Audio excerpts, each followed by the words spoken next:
Hello everyone, Scott here again. Welcome back to the Guilty Pleasure Cinema, celebrating the movies you're embarrassed to love. As you can tell, I'm following up on my lead here, trying to find my dad, and I've come to Dark Knight Detective to help me out. He is the world's greatest detective in 1966. Yes, we're looking at Batman the movie.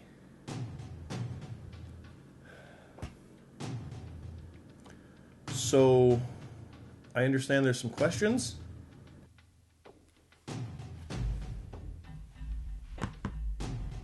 Who are they? Okay. Batman and Robin. Who are they? Adam West and Burt Ward. Adam West and Burt Ward. The most straight-laced white bread leads you could get. For an era of the 60s, as goofy and crazy as it was with this Batman stuff, and them embodying that in it, it worked. They knew what they were doing. They knew exactly what this was. How to make it look just spot on right, and yet embracing the crazy all the way through. It's just a calmness that doesn't fit the era or series whatsoever. It's brilliant. What are they? The dynamic duo. The Caped Crusader, the Dark Knight Detective, and the Boy Wonder, crime fighters in Gotham City, shown here in the movie from 1966's TV series. Literally made just to sell the show to international markets. It's kind of a greatest hits clip show, but all original stuff. The plot sees the United Underground of bad guys using a human dehydrator to kidnap the United World Organization Security Council, and only Batman and Robin can save the day. When are they? The 60s, I said that. Where are they? Hey, that's the real one from Where are they? Gotham City. You know it well. How are they? How? Well, if any one word could describe this series the way it deserves to be, it's campy. See, for generations, this was Batman. Kids who read it saw him come to life. Parents who grew up with it saw an old favorite, and people who never even heard of him suddenly saw this big, bright, outrageous character. Even for me as a kid growing up in the 80s, I'd come home from school and watch reruns of it and Gilligan's Island on CKVR from Barry. Became the new VR, and I think it's gone by the wayside now. But that's what Batman was. And sure, we got other Batmans. More came. This happened from 1989. But until this, you know what Batman was? It was this. I was Robin for Halloween. Girl Scott would have been Batgirl. Yvonne Craig Batgirl, that is, not in this movie. It might be hard to believe now, but the series was so popular, it helped keep the comic series alive. It kept it from being cancelled. It was so vibrant and colorful, it helped boost color TV sales. For 20, 30 years, this was Batman. Even me as a kid, like I said, it was silly, but it was still Batman.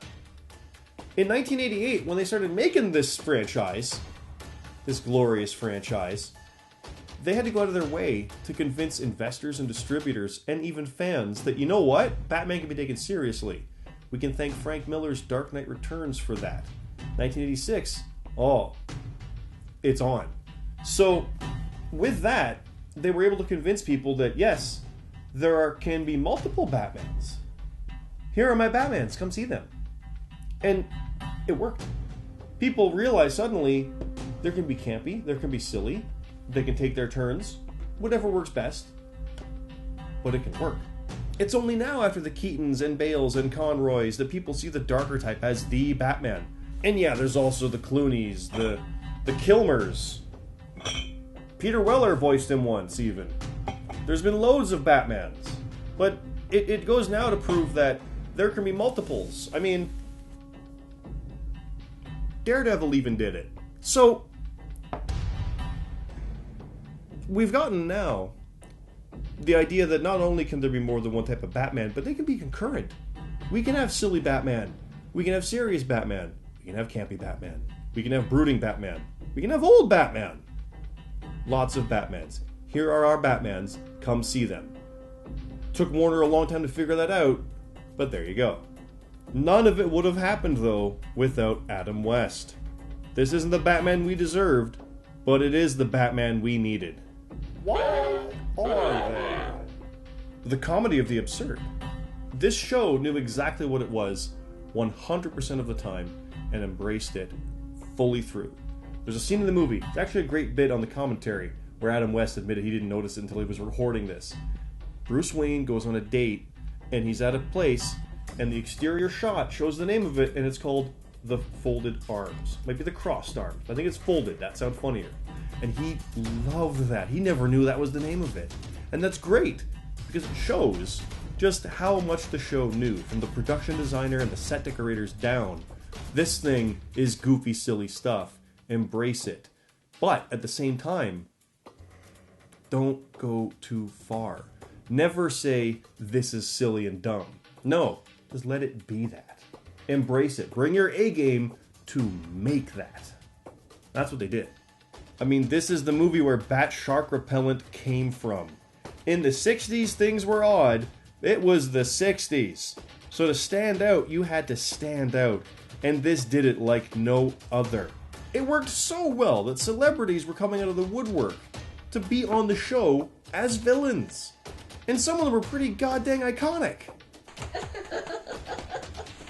Well, this is my favorite part.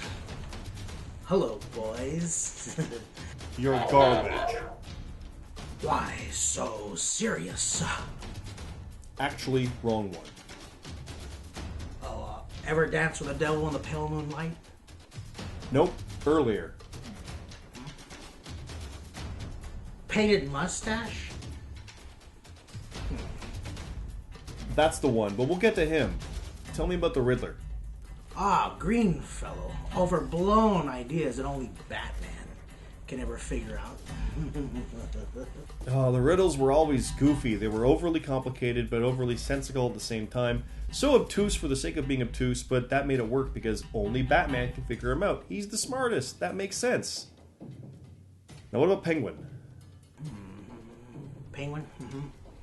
Stocky chap, played by Rocky's trainer. Not much of a fighter, though. It really wasn't until Killer Croc, KG Beast, and Bane came along. Yeah. You sure took a liking to beating all of us up all those years. You're psychotic. Well, that's no reason to hurt us real bad. Nice, you worked in Leto too. Now, how about Catwoman? Which one? The show had 2, the movie had 1, 3 more in the later movies. Merryweather. Filled in for Julie Newmar in the glorious catsuit. Had a thing for the bat, for whatever reason. But can't hold a candle to my Harley. And that leaves... Well, just me! The best villain of all time, if I do say so myself. I'd say third. Third? Behind Darth Vader and Hans Gruber. Yes, but an asthmatic robot, a fake terrorist, they haven't got anything on me. Wait till you get a load of me. Cesar Romero painted over his mustache because it looked much crazier to clown it up. Jack Nicholson ate all of Tim Burton's scenery that he could create. Heath Ledger won an Oscar, being me. Mark Hamill?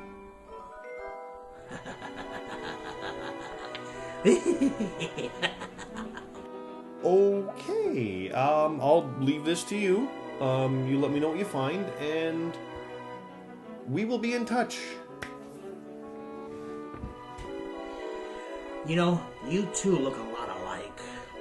What's your plan? Do I really look like a guy with a plan? Wanna know where I got these scars?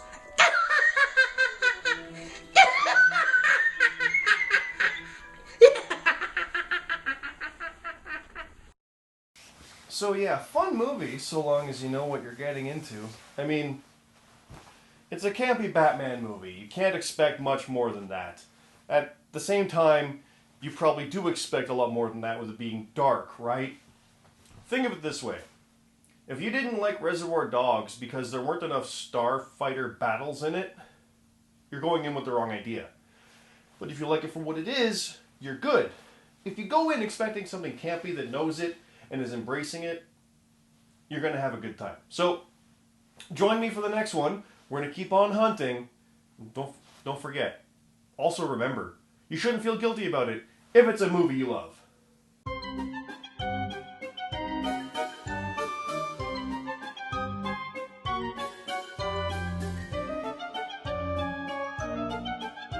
Celebrating the movies you're embarrassed to love and showcasing those.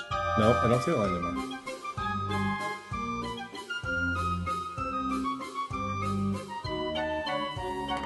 So here we go with take 2. Attempt 2 of Batman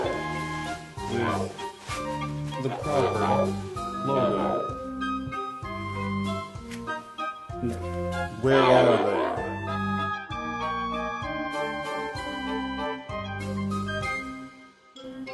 Where? Where are they? Where are they? Where are they? Where? That'll work.